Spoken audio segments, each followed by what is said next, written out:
প্রধানমন্ত্রী আবাস যোজনা বাংলায় কারা পাবেন বাড়ি, কারা পাবেন না, কত টাকার সুবিধা, আবেদনের সঠিক নিয়ম জেনে নিন এই ভিডিওর মাধ্যমে।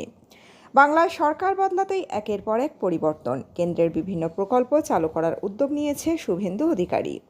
যে সমস্ত প্রকল্প কার্যকরী ছিল না তা কার্যকর করা হবে বলেও স্পষ্ট জানিয়েছেন মুখ্যমন্ত্রী। সাধারণ মানুষের যে প্রকল্পগুলি নিয়ে সবথেকে বেশি আগ্রহ তার মধ্যে অন্যতম হল প্রধানমন্ত্রী আবাস যোজনা।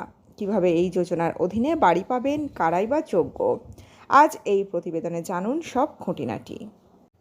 প্রধানমন্ত্রী আবাস যোজনা প্রকল্প কেন্দ্রীয় সরকারের অন্যতম জনপ্রিয় প্রকল্প। এই প্রকল্পে মানুষের মাথার উপর ছাদ অর্থাৎ পাকা বাড়ি তৈরির গ্যারান্টি দেয় কেন্দ্রের মোদী সরকার। রাজ্যে শাসক দল বদলাতেই এবার কেন্দ্রের একাধিক প্রকল্পের মতো এই প্রকল্পটি সর্বস্তরে বাস্তবায়নের উদ্যোগ নিয়েছে বিজেপি পরিচালিত সরকার।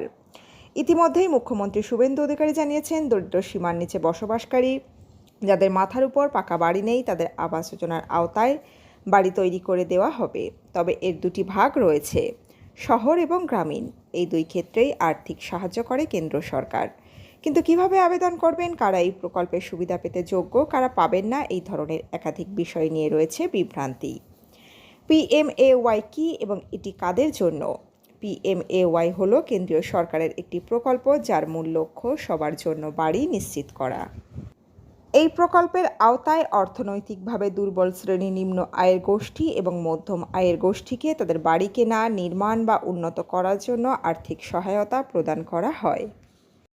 কারা পাবেন আবাস যোজনার বাড়ি? প্রধানমন্ত্রী আবাস যোজনা প্রকল্পের আওতায় বাড়ি পেতে গেলে অবশ্যই তাকে অর্থনৈতিকভাবে দুর্বল শ্রেণীর হতে হবে।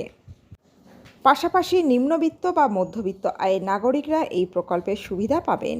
তবে আবেদনকারী বা তার পরিবারের কোনো সদস্যের যদি পাকা বাড়ি থাকে তাহলে এই প্রকল্পের সুবিধা মেলে না। কারা এই প্রকল্পের সুবিধা পাবেন না? প্রধানমন্ত্রী আবাস যোজনার জন্য আপনি যোগ্য হবেন না যদি ভারতের কোথাও আপনার আগে থেকেই একটি স্থায়ী পাকা বাড়ি থাকে। এছাড়া যদি আপনার বার্ষিক পারিবারিক আয় নির্ধারিত সীমা অতিক্রম গিয়ে থাকে, অথবা যদি আপনার পরিবার পূর্বে কোনো সরকারি আবাসন প্রকল্পের অধীনে অসহায় জনগোষ্ঠীর জন্য কেন্দ্রীয় সহায়তা গ্রহণ করে থাকে। আর 50,000 টাকার বেশি ঋণের ক্ষমতা থাকা কিষাণ ক্রেডিট কার্ড থাকলেও এই প্রকল্পের সুবিধা পাওয়া যাবে না। যদি পরিবারের কোনো সদস্য সরকারি চাকরিজীবী হন তাহলে এই প্রকল্পের সুবিধা পাবেন না। এছাড়া পরিবারের কারো যদি গাড়ি বা বাইক থাকে তাহলেও এই প্রকল্পের সুবিধা পাবেন না। কত টাকা সুবিধা পাওয়া যায়?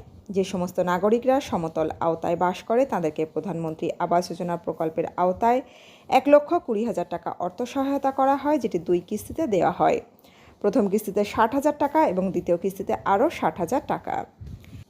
তবে যারা পাহাড়ি এলাকায় বসবাসকারী তাদেরকে বাড়ি তৈরির জন্য 1,30,000 টাকা আর্থিক সহায়তা প্রদান করা হয়। কিভাবে আবেদন করবেন? যারা গ্রামীণ এলাকায় বসবাস করেন তারা গ্রাম উন্নয়ন আধিকারিক অর্থাৎ BDO অফিসে বা গ্রাম পঞ্চায়েত প্রধানের অফিসে গিয়ে আবেদন করতে পারেন। সেক্ষেত্রে তারা সমস্ত তথ্য যাচাই করে আবেদন গ্রহণ করেন। আর যারা শহর এলাকায় বসবাস করে তারা PMAYMIS.gov.in অফিসিয়াল ওয়েবসাইটের মাধ্যমে অনলাইনে আবেদন করতে পারবে। এছাড়া পৌরসভায় গিয়েও আবেদন করা যায়। অনলাইনে আবেদনের নিয়ম। PMAY এর জন্য আবেদন করা একটি সহজ ডিজিটাল প্রক্রিয়া। প্রথম PMAY এর অফিসিয়াল ওয়েবসাইটে যাবেন। 2 আপনার নাম, মোবাইল নাম্বার এবং আধার বিবরণ ব্যবহার করে রেজিস্ট্রেশন করবেন। 3 নম্বরে আধার ব্যবহার এবং যাচাইকরণের জন্য সম্মতি দেবেন। 4 নম্বরে সিটিজেন অ্যাসেসমেন্ট বিভাগে যাবেন। 5 নম্বরে ব্যক্তিগত আয় এবং বাসস্থানের বিবরণ সঠিকভাবে লিখবেন। এরপরে আসবে 6 নম্বর, যেখানে প্রয়োজনীয় নথি এবং ব্যাংক অ্যাকাউন্টের তথ্য আপলোড করবেন। এরপর আসে 7 নম্বর, প্রক্রিয়াকরণের জন্য আবেদনটি জমা দেবেন।